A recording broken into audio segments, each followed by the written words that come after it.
এটা হচ্ছে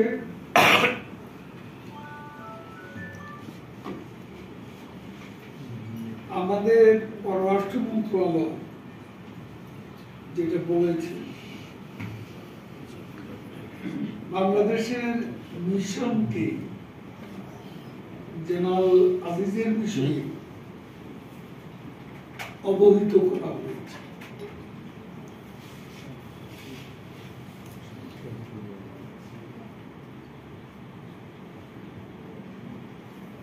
জেনারেল আজিজের বিরুদ্ধে আসলে যে ব্যবস্থা নেওয়া হয়েছে সেটা ভিসা নীতির প্রয়োগ নয়, এটি অ্যাপ্রোপ্রিয়েশন আইনের অধীন।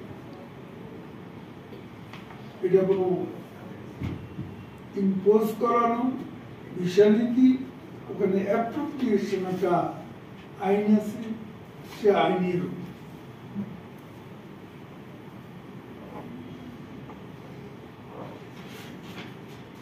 এটা নিয়ে আমি আর বেশি আমাদের পররাষ্ট্র মন্ত্রণালয় মাননীয় মন্ত্রীও কথা বলেছেন,